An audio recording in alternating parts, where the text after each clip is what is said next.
আসসালামু আলাইকুম, hello everyone. আমি ফাইজুল ইসলাম ফয়সাল মিডিয়া টিউটোরিয়ালের পক্ষ থেকে নতুন একটি ভিডিও নিয়ে এসেছি আপনাদের জন্য। এবং আমি আপনাদেরকে আগের ভিডিওতে কথা দিয়েছিলাম যে স্ট্রোক ম্যানেজমেন্টের ভিডিওটি, যেটা আমি এর আগে আপনাদেরকে ডেভিডসন থেকে পড়িয়েছিলাম, তার একটা শর্ট সামারি আমি আমার পিডিএফ নোটটা আপনাদেরকে প্রোভাইড করব, সাথে পিডিএফ নোটটার ভিডিওটা, অর্থাৎ নোটটা এক্সপ্লেন করে একটা ভিডিও করব, সেটাও আপনাদেরকে বলেছিলাম।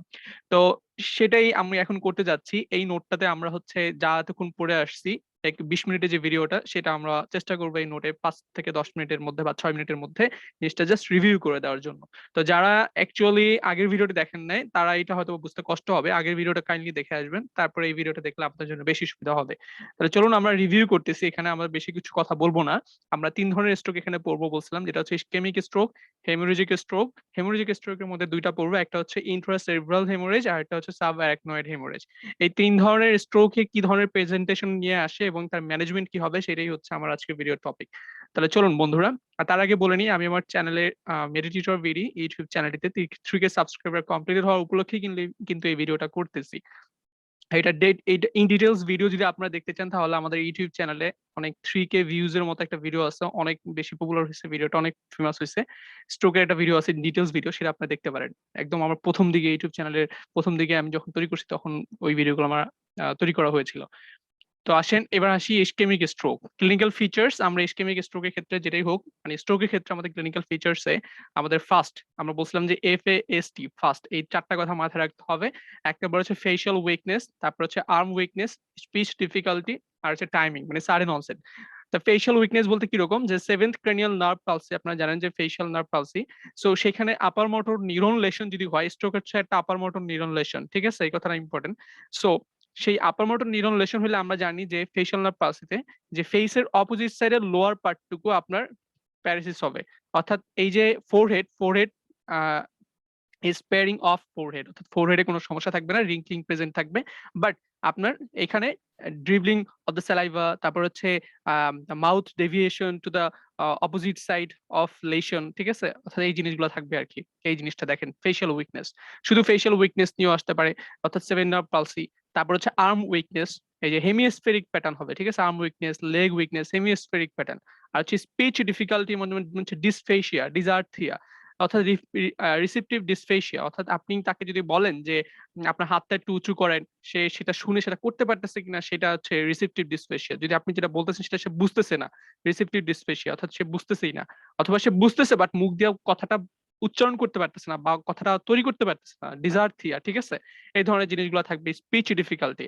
আর টাইমিং হচ্ছে সাডেন অনসেট, এবং সেটা খুব একই র্যাপিড অনসেট হবে, rapidly reaching the maximum severity. So আমরা ফার্স্ট দিয়ে ডায়াগনোসিস করে ফেললাম, ঠিক আছে, this is very important clinical features.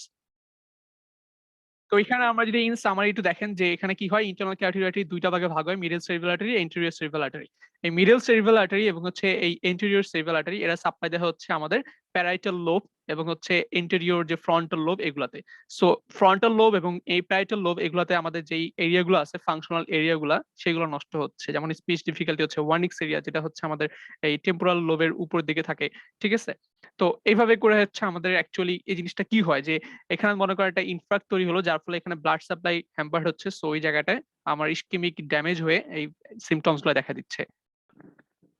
তো প্রথমে আসি আমার ম্যানেজমেন্ট। ইসকেমিক স্ট্রোকের ম্যানেজমেন্ট আমাদের 4টা কথা এখানে মাথায় রাখবো: supportive care to treat complication and identify the cause, reperfusion in ischaemic stroke. যদি ইসকেমিক স্ট্রোক হয়, তাহলে হচ্ছে আমাদের রিপারফিউশন থেরাপি দিতে হবে। আর হচ্ছে সেকেন্ডারি প্রিভেনশন, অর্থাৎ স্ট্রোক রিকারেন্সি যাতে না হয় সেটা প্রিভেনশন করা, বা হচ্ছে ডিসএবিলিটিকে প্রিভেন্ট করা, ঠিক আছে, এই জিনিসগুলো সেকেন্ডারি প্রিভেনশন। আর হচ্ছে লাইফস্টাইল মডিফিকেশন। এই 4টা জিনিস যদি আপনি মাথায় রাখেন, তাহলে আপনার ট্রিটমেন্ট লেখা বা ম্যানেজমেন্ট লেখাটা একদম ইজি হয়ে যাবে। তো প্রথমে আসেন, ধরেন স্ট্রোকের পেশেন্ট আসার সাথে সাথে আপনি একটা বেডসাইড স্ক্রিন করে ফেললেন, অর্থাৎ ফার্স্ট দিয়ে, অর্থাৎ FAST দিয়ে আপনি ডায়াগনোসিস করে ফেললেন যেটা স্ট্রোক, আপনি সাসপেক্ট করলেন যে স্ট্রোক।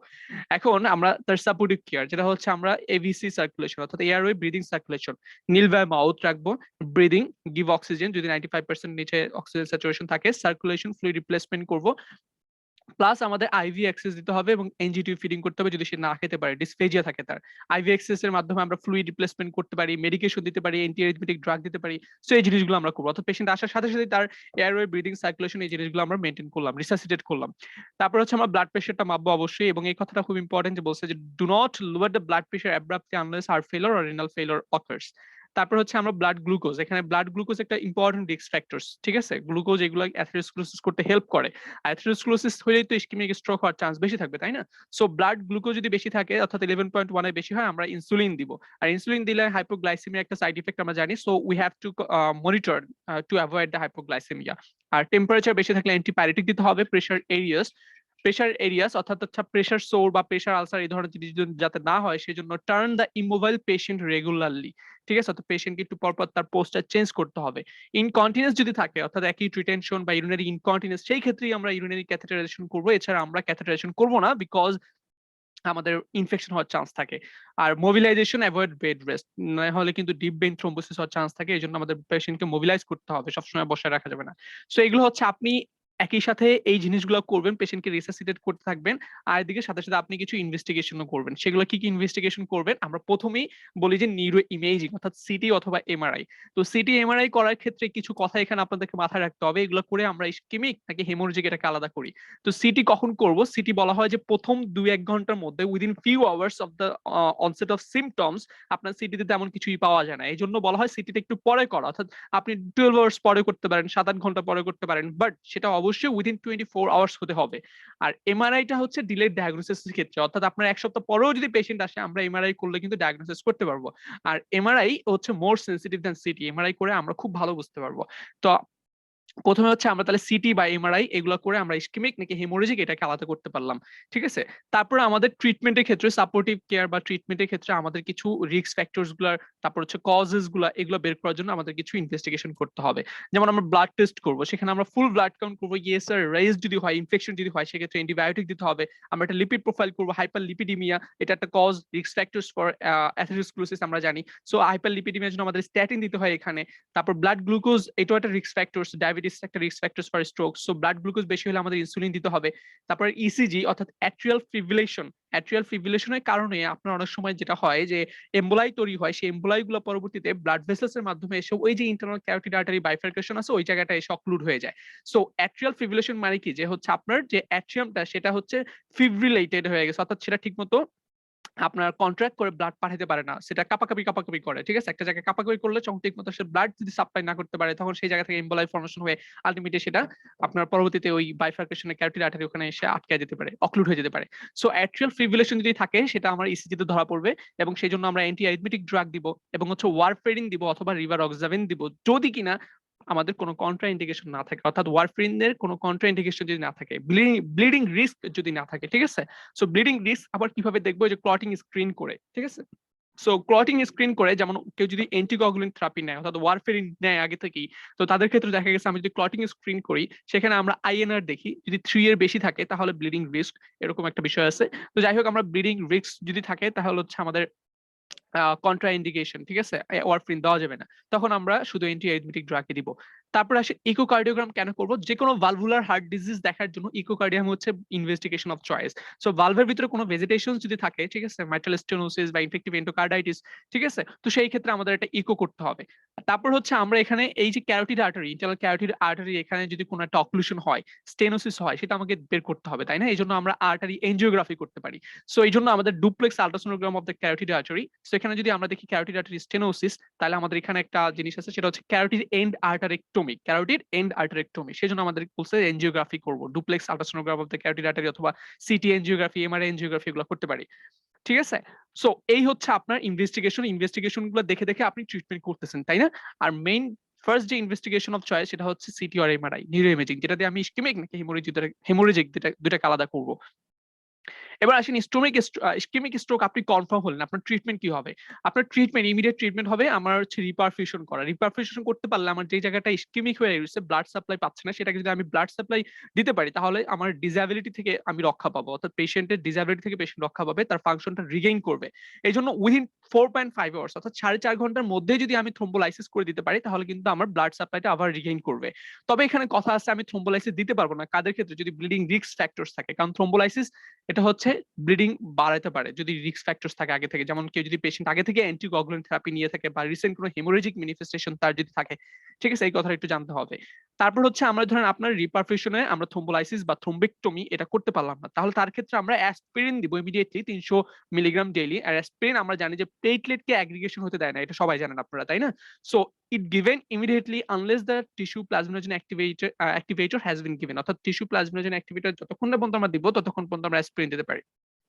আচ্ছা, তাহলে immediate treatment of ischaemic stroke শেষ। এখন আসেন সেকেন্ডারি প্রিভেনশন, অর্থাৎ পরবর্তীতে যেন রিকার না হয় সেই কারণে আপনি কি করবেন? আপনার ওই যে রিস্ক ফ্যাক্টরস গুলো যেগুলো বলছেন, হাইপারলিপিডিমিয়া যদি থাকে তার জন্য স্ট্যাটিন দিতে হবে।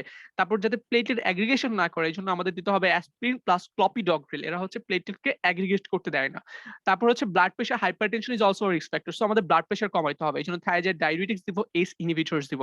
আর কিছু লাইফস্টাইল মডিফিকেশন করতে হবে, যেমন smoking, excess salt intake, fat intake, alcohol, এগুলো সব কমাইতে হবে, অ্যাভয়েড করতে হবে। এক্সেস ওয়েট থাকলে সেটাকে লুজ করতে হবে এবং বেশি বেশি এক্সারসাইজ করতে হবে। এগুলো করে আমাদের সেকেন্ডারি প্রিভেনশন। আর ওই যে বললাম যদি আর্টেরিয়াল ফিব্রিলেশন যদি কজ হয় তাহলে অ্যান্টি অ্যারিথমেটিক ড্রাগ দিব, ওয়ারফেরিন দিব, ঠিক আছে? আর এটা হচ্ছে ডিরেক্ট ওরাল অ্যান্টিকোয়াগুলেশন, এগুলো নিউয়ার ড্রাগ যেমন হচ্ছে রিভারক্সাভেন, এগুলো আমরা দিতে পারি। আর ইফ নট কন্ট্রাইন্ডিকেটেড আমরা হচ্ছে এগুলো দিব, ওয়ারফেরিন, এগুলো বললাম যেটা আর কি। আচ্ছা, ইফ ক্যারোটিড আর্টারি স্টেনোসিস যদি আমি ধরা পড়ে ডুপ্লেক্স স্ক্যানিং এ, তাহলে হচ্ছে আমরা ক্যারোটিড এন্ড আর্টারিক্টমিও করব। এগুলো হচ্ছে এডিশনাল কিছু মেজার্স। আর এগুলো হচ্ছে সেকেন্ডারি প্রিভেনশন, যেটা বললাম গেল এটা। এরপরে আসেন হেমোরেজিক স্ট্রোক। হেমোরেজিক স্ট্রোক আবার দুই প্রকার, একটা হচ্ছে ইন্ট্রাসেরিব্রাল হেমোরেজ আর একটা হচ্ছে সাবআরাকনয়েড হেমোরেজ। তাহলে এটা হচ্ছে ইন্ট্রাসেরিব্রাল হেমোরেজ। এটা রিস্ক ফ্যাক্টরস কি, ধরেন যাদের অনেক বেশি বয়স, age, hypertension, high cholesterol, anticoagulant therapy নিচ্ছে, থ্রোম্বোলাইটিক থেরাপি নিচ্ছে বা অ্যালকোহল, তাদের ক্ষেত্রে ইন্ট্রাসেরিব্রাল হেমোরেজ অর্থাৎ ব্রেন টিস্যুর হেমোরেজ, ব্রেন প্যারেনকাইমাতে ব্লাড হচ্ছে, ঠিক আছে? এটা হচ্ছে 10% কজ অফ হেমোরেজিক স্ট্রোক। এটা আমি কনফার্ম হলাম কিভাবে হলাম, সিটি বা এমআরআই করে আমি হেমোরেজিক স্ট্রোক কনফার্ম হলাম। এরপর আমার ট্রিটমেন্ট কি হবে? ইমিডিয়েট ট্রিটমেন্ট হবে রিভার্স দ্য কোয়াগুলেশন অ্যাবনর্মালিটি। যেমন এই যে অ্যান্টিকোয়াগুলেন্ট থেরাপি নিচ্ছিল, মনে করেন যে ওয়ারফেরিন নিচ্ছিল, তাহলে আমাদের কাজ হবে কি স্টপ দ্য ড্রাগ, ওয়ারফেরিনকে বন্ধ করে দিব এবং ভিটামিন কে দিব। আর সেকেন্ডারি প্রিভেনশন ওই যে ব্লাড প্রেশার কমানো এবং লাইফস্টাইল মডিফিকেশন, সবার জন্য সেম এটা, ঠিক আছে? তারপরে আসেন আমাদের সাবআরাকনয়েড হেমোরেজ। এটা হচ্ছে 5% cause of haemorrhagic stroke, very less, খুবই লেস কমন। তো এখানে যেটা হয় দেখেন, এখানে যেমন যখন হাইপারটেনশন হয়, অনেক বেশি হাইপারটেনশন, ব্লাড জমে জমে এগুলা ব্লাড ভেসেলস ওয়ালে প্রেসার দিয়ে দেখেন অ্যানিউরিজম, একটা পকেটের মতো তৈরি করে ফেলতেছে, এটাকে আমরা বলি অ্যানিউরিজম, বেরি অ্যানিউরিজম। তো অ্যানিউরিজমটা যখন রাপচার করে ফেলবে তখন এখান থেকে ব্লাড গুলা বের হয়ে এসে আলটিমেটলি আমাদের এই যে ক্রেনিয়াম যে আছে বোনস, এই বোনস এর মধ্যে সাবআরাকনয়েড স্পেসের মধ্যে এসে জমা হবে। তাহলে সাবআরাকনয়েড স্পেসের মধ্যে জমা হলে এটা হচ্ছে ব্রেইন, তারপরে এদিকে হচ্ছে মনে করেন ব্রেইন স্টেম। তো এইখান থেকে যখন এই সাবআরাকনয়েড স্পেস এদিকে জমা হয়ে ব্লাড গুলো যখন এই নেকের দিকে চলে আসবে, তখন এগুলা কি হবে, আলটিমেটলি হেমাটোমা তৈরি করতে পারে, বা হচ্ছে এই যে excess increased raised pressure, intracranial raised প্রেশারের কারণে আপনার এখানে পেইন হবে, ঠিক আছে? নেক স্টিফনেস, নেক পেইন, ঠিক আছে? তারপর ভমিটিং হতে পারে, রেস্ট ব্লাড প্রেশার। একটা জিনিস চিন্তা করেন, এখান থেকে ব্লিডিং হইলে এটা একটা বোনি ক্যাভিটি, এর বাইরে বের হওয়ার তো কোনো সুযোগ নেই। সো বোনি ক্যাভিটির মধ্যে সে তখন ভিতরে স্ট্রাকচার গুলোকে কম্প্রেস করতে থাকবে, যার ফলে এই সিমটমস গুলো দেখা যায়, যে সিভিয়ার থান্ডার ক্লাপ হেডেক, মনে হবে যে পিছন থেকে কেউ আপনাকে জোরে থাপ্পড় মারছে, then vomiting, rest blood pressure, neck stiffness or pain, এগুলো হচ্ছে ক্লিনিক্যাল ফিচার্স। এগুলো দেখলে আমরা সাবআরাকনয়েড হেমোরেজের কথা চিন্তা করবো। আরেকটা কথা খুব বেশি ইম্পর্টেন্ট, সেটা হচ্ছে সাবআরাকনয়েড হেমোরেজের পেশেন্ট অনেক সময় কমা নিয়ে আসে, ঠিক আছে? অর্থাৎ লস অফ কনসিয়াসনেস, যেটা কিন্তু আমাদের ইসকেমিক স্ট্রোকের ক্ষেত্রে ভেরি আনকমন। বাট কমারোস পেশেন্ট হলে আমাদের সাসপেক্ট করতে হবে সাবআরাকনয়েড হেমোরেজ। এছাড়া আমাদের আর কি কি হতে পারে ক্লিনিক্যাল এক্সামিনেশনে? হেমিপ্যারেসিস এবং হচ্ছে অ্যাফাসিয়া। এরপর আসেন ইনভেস্টিগেশন। আমরা এখানে সাবআরাকনয়েড হেমোরেজের ক্ষেত্রে অবশ্যই একটা ইমার্জেন্সি সিটি করতে হবে। ইমার্জেন্সি সিটি মানে হচ্ছে আর্জেন্ট, আসার সাথে সাথে আপনি তাকে একটা ইমার্জেন্সি সিটি করবেন। আর ইফ নেগেটিভ, বাট আমরা কিন্তু ইসকেমিক স্ট্রোকের ক্ষেত্রে বলছিলাম যে ইমার্জেন্সি সিটি করা লাগবে না, আমরা কিছু কয়েক ঘন্টা পরে করব বলছিলাম, তাই না? বাট সাবআরাকনয়েড হেমোরেজের ক্ষেত্রে ইমার্জেন্সি সিটি করতে হবে। এবং ইফ নেগেটিভ আমরা লাম্বার পাংচার করতে পারি, সেটা 12 ঘন্টা পরে করব। এবং সেখানে আমরা সিএসএফ স্টাডিতে যদি জ্যান্থোক্রোমিয়া, এই ওয়ার্ডটা স্যাররা শুনতে চায়, জ্যান্থোক্রোমিয়া ব্লাড যদি পাই তাহলে আমরা কনফার্ম হলাম যে সাবআরাকনয়েড হেমোরেজ।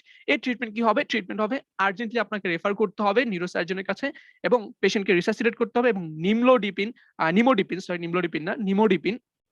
60 মিলিগ্রাম আমরা দিয়ে দিব, ঠিক আছে? আর নোট এটা জানার ক্ষেত্রে আপনার about 20% of the stroke patient die within a month of the event and at least half of those who survive are left with physical disability, ঠিক আছে? তো বন্ধুরা এখানেই শেষ করছি ভিডিওটি। এটা হচ্ছে জাস্ট আমার এই যে পিডিএফ নোটটা, এটার একটা রিভিউ আপনাদেরকে করে দিলাম। আশা করি ভিডিওটি আপনাদের ভালো লেগেছে। ইনশাআল্লাহ আমরা এই নোটটি আপনাদেরকে পিডিএফ আকারে ডেসক্রিপশন লিংকে হয়তোবা দিয়ে দিব। তো সবাই ভালো থাকবেন এবং যারা আমার ইউটিউব চ্যানেলটি সাবস্ক্রাইব করেছেন, যারা আমার সাথে এতদিন থেকেছেন, আমার ভিডিওগুলো যারা কন্টিনিউয়াসলি দেখেন, যারা আমাকে ফিডব্যাক জানান, এবং আমি আসলে খুব কম প্রচার করি বলতে গেলে, আমি অনেকেই আমাকে অনেক ফিডব্যাক জানান যেটা আমি মানুষকে জানাই না। তো এটা আমার নিজের কাছে আমি রাখি। ঠিক আছে? শো অফটা আমার খুব কিছু করা হচ্ছে না। বাট আমি আপনাদের কাছে খুবই কৃতজ্ঞ যারা আমাকে পার্সোনালি মেসেজে বা হচ্ছে কমেন্টে যেখানে যেভাবে যারা আমাকে ইন্সপায়ার করতেছেন তাদের সবাইকে অসংখ্য ধন্যবাদ আমার ভিডিওগুলো দেখার জন্য। এবং আপনার বন্ধুদেরকে এগুলো শেয়ার করে দিবেন। আ অতি শীঘ্রই হয়তোবা আমরা আমাদের যে ওয়াচ টাইম এর যে একটা টার্গেট YouTube থেকে দেওয়া সেটাও আমরা কমপ্লিট করে ফেলবো। আপনারা জলদি শেয়ার করে দেন এবং সামনে আরো ভালো ভিডিও আসবে যদি আপনারা আমাকে সাপোর্ট করেন। আপনাদের রিকোয়েস্ট অনুযায়ী কিছু ভিডিও আমি আপলোড করব। যদি কেউ কোন স্পেসিফিক টপিক আমাকে বলেন যে এটা থেকে ভিডিও করার জন্য। তো ভালো থাকবেন সবাই। আল্লাহ হাফেজ বন্ধুরা। ভালো